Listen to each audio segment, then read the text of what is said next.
Дорогие друзья, пришла пора вплотную заняться своими садовыми участками. На наших участках произрастает множество различных кустарников, деревьев, которые требуют нашего пристального внимания, если мы хотим, чтобы у нас участок был ухоженным и красивым. Но кому же этого не хочется? Друзья дорогие, как сделать правильно обрезку своих кустарников, своих деревьев, нам расскажет обо всем этом и покажет директор ботанического сада Северо-Восточного федерального университета Наталья Сергеевна. Наталья Сергеевна, здравствуйте. Здравствуйте. Ну что, сегодня мы займемся живой изгородью. Мы сегодня, займемся живой изгородью в том числе, в первую очередь. Еще посмотрим другие растения, которые тоже можно формировать по своему вкусу, по своим интересам, по своим задумкам. И вообще посмотрим, какие растения, иногда даже самые, казалось бы, необычные растения, можно придать какую-то интересную форму, вписать в свои габариты участка и какую-то композицию. К тому же сейчас самое время сделать этот процесс.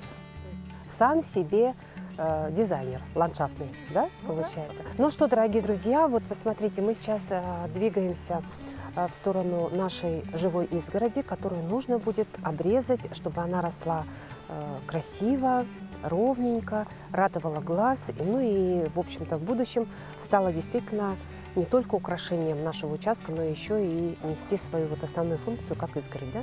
Да, она какую-то защиту выполняет. Вообще для изгороди можно использовать большое количество растений, и даже у нас их в Якутии достаточное количество. В данном случае у нас изгородь сделана из дерена белого или свита белая называют, есть еще одно название краснотал. Это уже многим известно. Это растение растет у нас в Якутии, и, думаю, многие его видели на влажных участках, на зеленом лугу, где-то по берегам ручьев. Вполне доступное для большинства людей растения. И вот если мы возьмем молодые растения и посадим их вот в траншейку так густенько, то они дадут очень хорошую густую такую биомассу, зелень, и она будет вот действительно радовать. Вообще изгородь может быть, в принципе, практически любой высоты, от 30-40 сантиметров до 1,5-2 и более метров.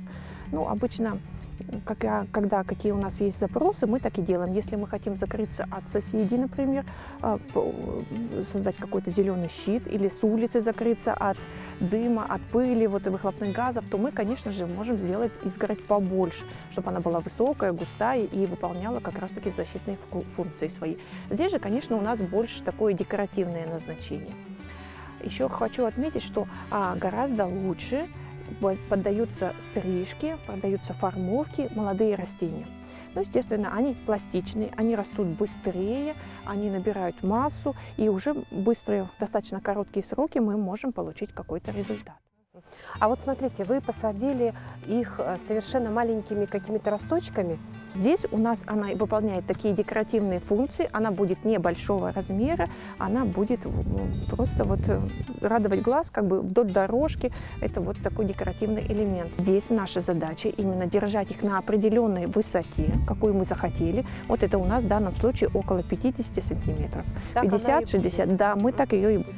То есть наша задача сейчас сформировать от каждого кустика боковые побеги. Да. Создать такую густоту. И как раз-таки стрижка нам в этом очень хорошо помогает. Да. Основное наше оружие — это, конечно же, секатор. В данном случае у нас растения небольшие, веточки у них тоненькие, и нам достаточно будет обычных секаторов. Они бывают тоже разные. Каждый подбирает их для себя. Есть побольше, есть поменьше, с разными механизмами. Вот этот, например, вот с храповым механизмом для резких толстых веток. Вот возьмите, давайте, будете, вот, например, им попробуйте. Тонкими веточками вот эти вот секаторы, они очень хорошо справляются. Да, и начинаем. Вообще нужно сказать, что молодое растение можно резать как можно ниже. То есть у нас вот здесь вот стволик, и у него есть почечки. Посмотрите, сейчас вот они, почечки, они четко-четко вот видны. Вот отсюда из этих почечек распускаются листья, потом образуются боковые веточки. И вот как раз-таки вот стимулировать вот это образование вот этих боковых побегов мы и будем вот сейчас будем стимулировать. Ну, у нас высота примерно одинаковая, но после зимовки мы видим, что некоторые растения повреждены, некоторые сломаны, некоторые вот уже нуждаются в какой-то коррекции. Вот, да, вот посмотрите вот сюда.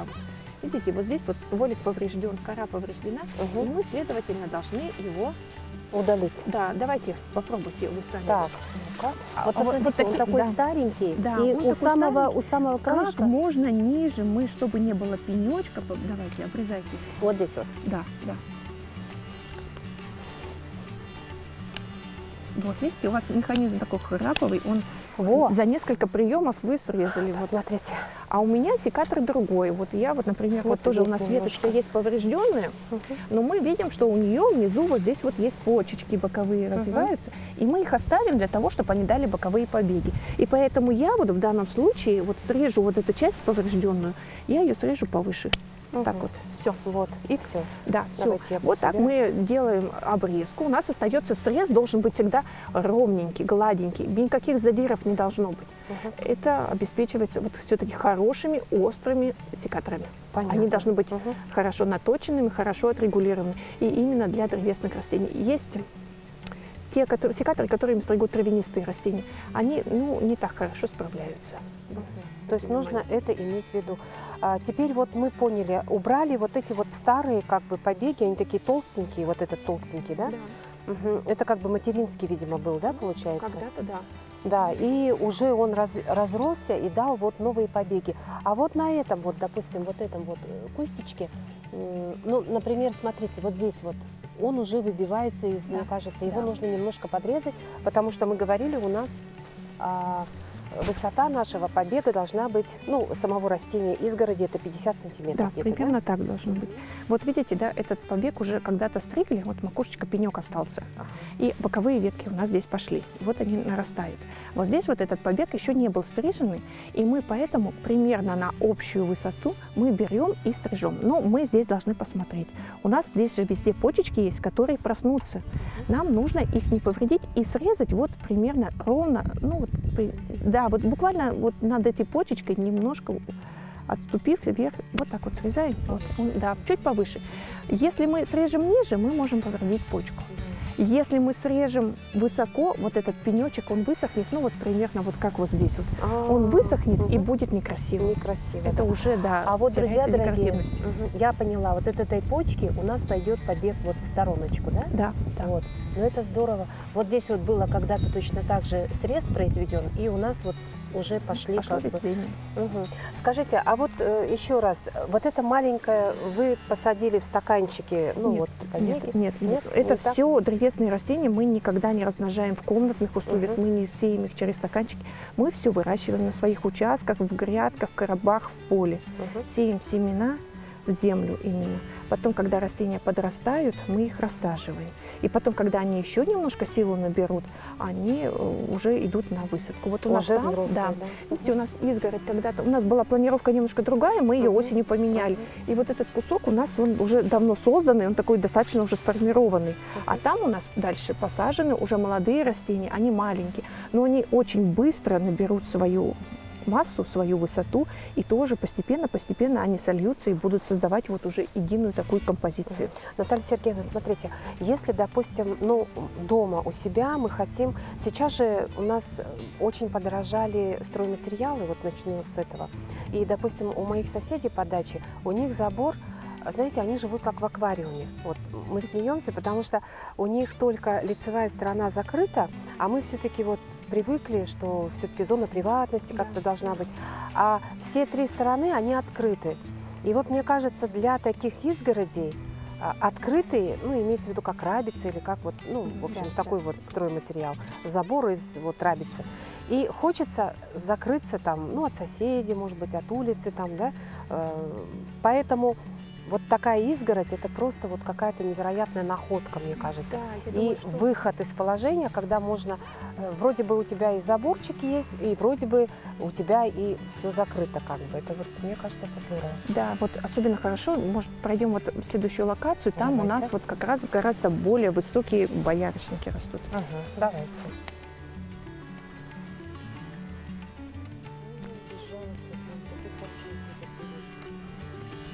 Он все равно погибнет. Вот здесь вот уже кора повреждена, сосуды повреждены, и он постепенно, он сам, да, он высохнет, и поэтому мы, наоборот, не даем растению тратить силы на спасение вот этого побега, он силы свои пустит на развитие вот всего остального, что осталось. Поэтому это, наоборот, вот в таких случаях это нужно. Это вот, наверное, какие-то животные, скорее всего, повредили в течение зимы. Такое вот бывает, да.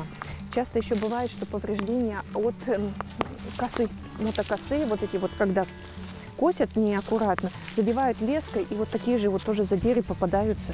И от этого даже взрослое растение может погибнуть. Вот. Подходим мы сейчас к нашему боярышнику. Они посажены тоже очень близко. Сейчас листьев у нас нет, и поэтому несколько такая просвечивающая. А скоро у нас уже распустятся все листочки, и она будет создавать очень густую такую вот крону.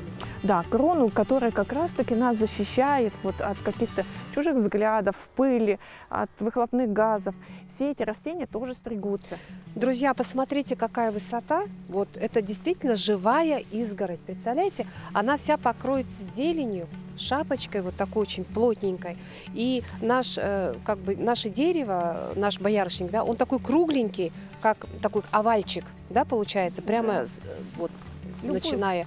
Да, поверху. И высота, она останется такой же или, в принципе, это зависит уже от пожеланий хозяина участка, да? Хотите повыше, хотите оставить. Обычно боярышник в естественных условиях 3-4 метра достигает, а в наших силах его высоту варьировать. Мы можем сделать и метр, и 1,5, но вот в данном случае у нас высота 2-2,5 метра. Потихоньку, конечно, высота может увеличиваться, но это и масса растения увеличивается, и создает он больше такой вот защитный фон, больше декоративный эффект. За какой период выросла вот эта высота? Это, вообще может вырасти вот таким вот, лет за 5, за 7. Но мы же их все время стрижем, поэтому мы сами регулируем. И вот эта вот изгородь, она сформирована уже порядка 15 лет, она формируется. Вот в этом своем виде. И тоже также мы ее стрижем, вот эти вот выступающие, торчащиеся вот эти побеги мы стрижем, мы подравниваем ее высоту. Тут уже, конечно, мы используем другие инструменты, не просто секатор, мы используем лестницы. У нас есть оборудование специальное, которое позволяет стричь вот эти ветки на высоте, и вот тогда вот мы уже получаем больший эффект такой. Можно обычным секатором подрезать? Да. Все точно так же. Над почечкой. Примерно раз и обрезаем. Да, так, вот выберите, вот у нас торчащие ветки, которые они явно вот так нам вот мешают. Вот здесь? Да, конечно, давайте, смелее. Так. Вообще растению, ваша стрижка, она, большого, даже если вы какой-то срез делаете неправильно, оно большого вреда не принесет. Со временем оно восстановится, оно образует другие ветки, и вот эти вот наши огрехи, которые могут быть, они будут уже скрыты, и не в какой-то большой роли они не будут играть. Вот здесь, смотрите, обрезка была как-то произведена вот очень странно. Дерево, смотрите, как-то оно вот. Может быть, здесь стоит обрезать, и стоит обрезать вот эту вот штуку. Нет, да, неправильно? видите, вы уже принимаете какие-то решения. Да. Вообще, когда нужна обрезка? Нужна ли она? Решает каждый сам для себя. Нравится? Мы не режем. А не нравится нам что-то, мы режем. Отрежьте, смелее. Так, в общем, не я отрезаю вот да, здесь. Да.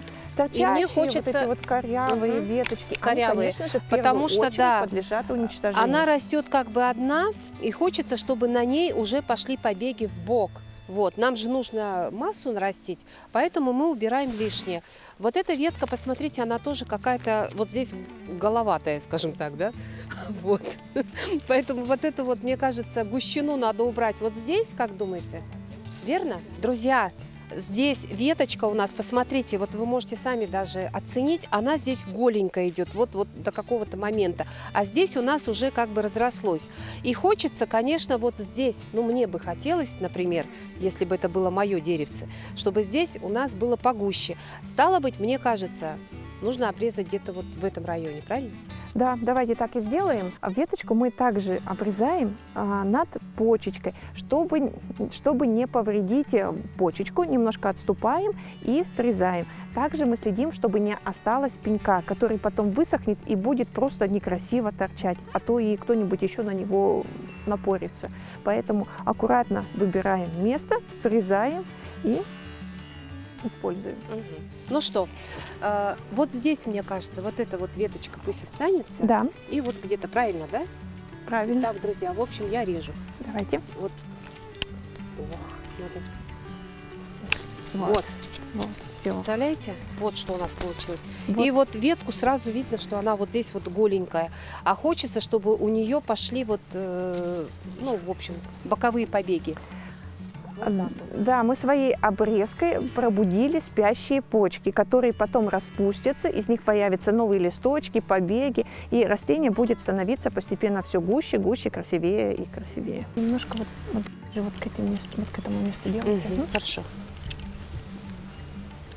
Вот так. Боярышник вообще колючий, поэтому надо с ним аккуратненько работать. Вот эту изгородь, как вы ее сажали и как ухаживать за ней? Вообще, когда мы говорим об изгороди, зеленой изгороди, то мы подразумеваем, что растения будут сидеть достаточно близко друг к другу. Не так, как мы, когда одиночные посадки через 2, а то и 3 метра делаем, некоторые через 5. Здесь мы растения сажаем очень близко. Если это боярышник, то можно их посадить на расстоянии 70-100 сантиметров друг от друга. Если, например, это у нас вот дерен, краснотал, то мы его сажаем гораздо ближе. Мы можем прямо растения очень-очень близко друг к другу посадить, и тогда у нас будет густая крона.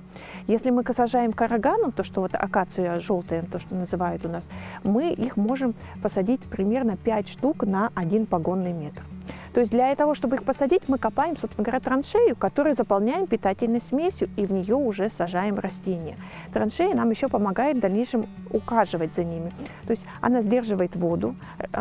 Именно вот по этой траншее мы первое время и поливаем наши растения. Мы в эту траншею удобряем, мы следим за ее состоянием, поле там, обрабатываем какими-то препаратами. Все это вот в таком случае делается достаточно удобно, просто и доступно.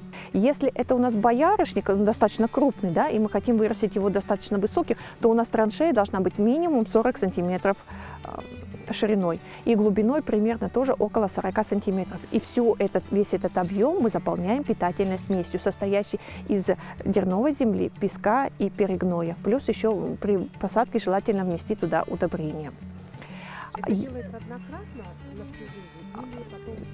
Да, при посадке мы уже вот это все полезное внесли, и в дальнейшем со 2-го года жизни мы опять возобновляем наши подкормки, наши удобрения для того, чтобы растение хорошо развивалось, получало полноценное питание. Вот. А если это у нас более скромные размеры этой изгороди, то, конечно, ее можно сделать около 30 сантиметров шириной и примерно 30-35 сантиметров глубиной. И по нашей длине, которая у нас запланирована вот конкретно под этот участок, мы ее такую длину и делаем. Но тут важное такое правило. Если у вас очень плохие почвы, которые такие тяжелые, глинистые, или наоборот очень песчаные, в которых вообще не задерживается влага, тогда нужно траншею желательно увеличить. Если есть возможность, можно ее увеличить и туда побольше внести всего полезного для растений, питательного. То есть это песок, земля, перегной и питательные вещества. Растение будет дольше развиваться на этом месте лучше и получать больше потенциала для своего роста и развития. А как поливать? Мы поливаем под корень, то есть эта крона, она не задействована, мы на нее стараемся не брызгать, особенно в летние, в солнечные дни. Можно, если траншея у нас хорошая, молодая, сформировавшаяся, можно просто вот шлангом через эту траншею проложить. Очень хорошо проложить капельный полив, который будет постепенно вот питать растения влагой. Если нет, то это можно поставить какие-то распрыскиватели. Сейчас очень много возможностей. Ну а в самом крайнем случае это мы лейками поливаем просто вот в области, где примерно есть ареал корней. С какой частотой поливать? Особенно важно на первых этапах поливать, когда вот мы только посадили, это 2-3 раза в неделю. Все-таки растение ослаблено, ему нужно восстановить корневую систему, поэтому мы делаем очень интенсивный полив, обеспечиваем. Это буквально ведрами, это 10, 20, 30 литров воды на 1 погонный метр. Да, 2-3 раза в неделю. Сейчас вот мы как раз при посадке должны хорошо обеспечить растения влагой, чтобы они прижились, чтобы они окрепли и уже начали расти. В дальнейшем можно сократить этот полив до примерно 2 раз или 1 раз в неделю.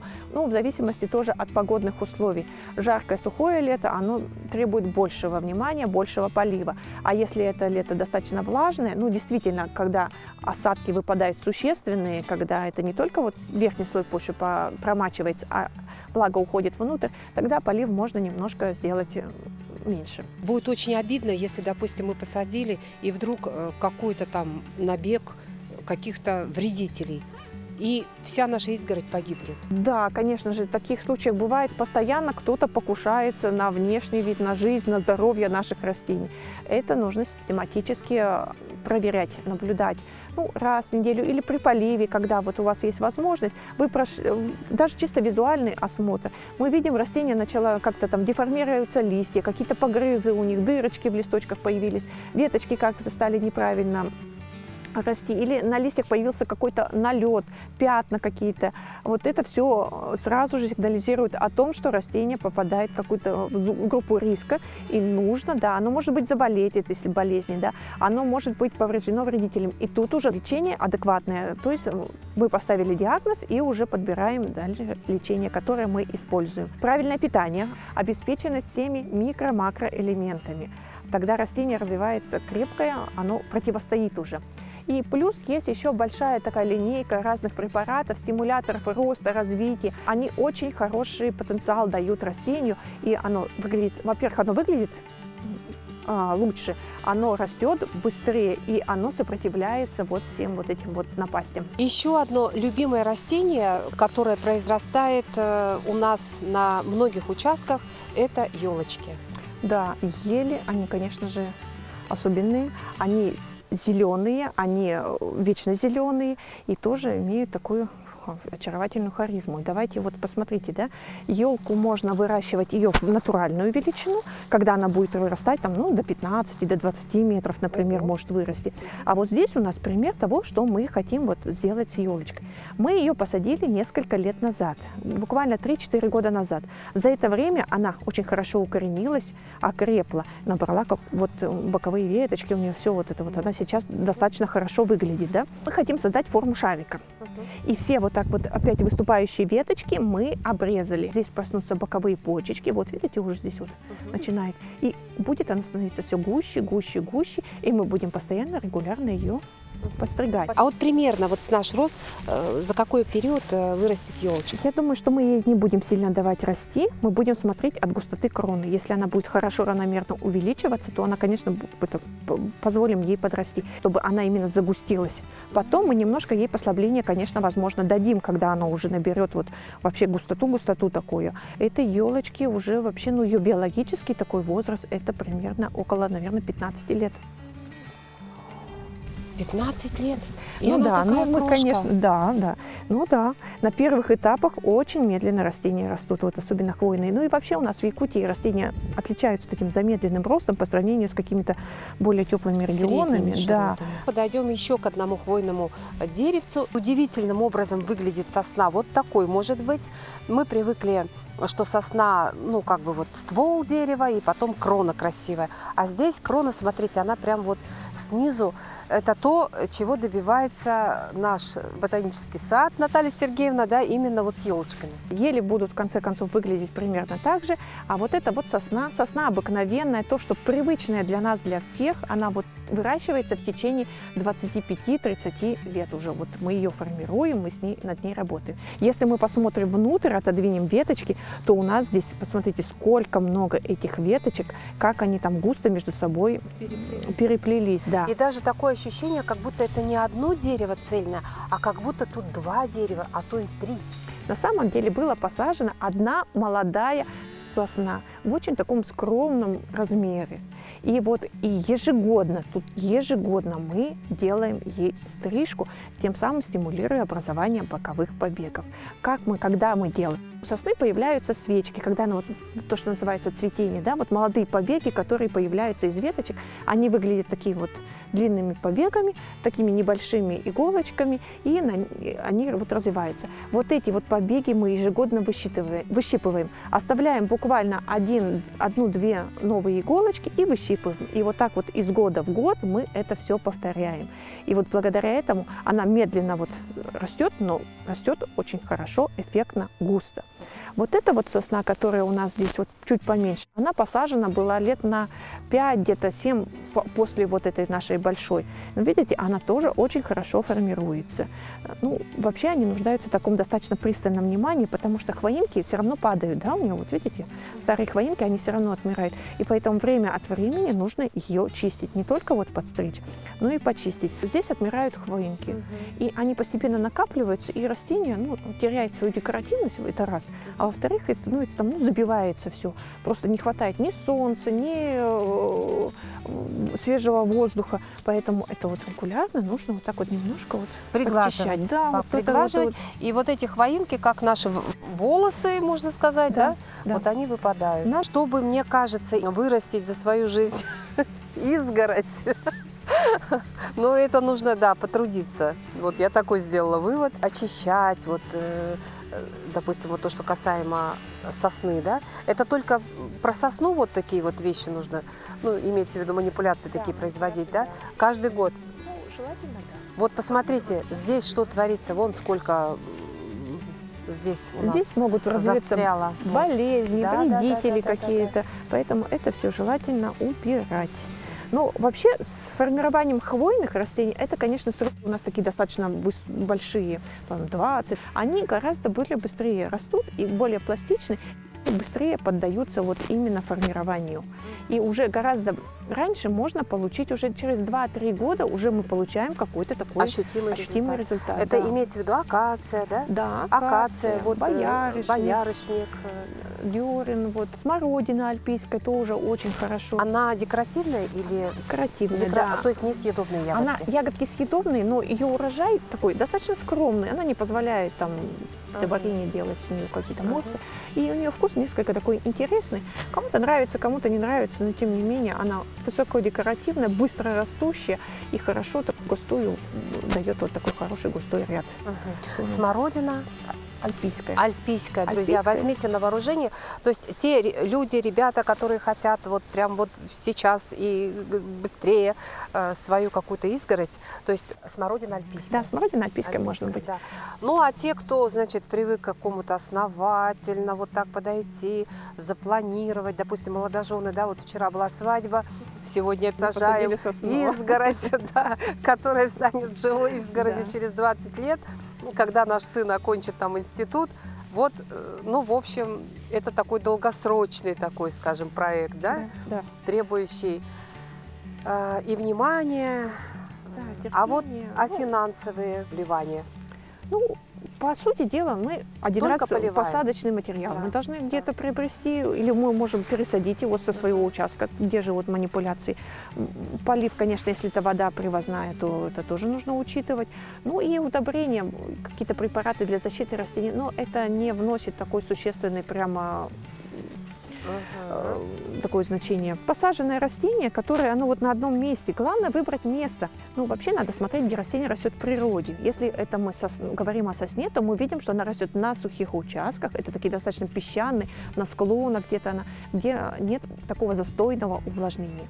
Там растет сосна. Ну что, друзья, будем внимать советам Натальи Сергеевны и попробуем вырастить живую изгородь.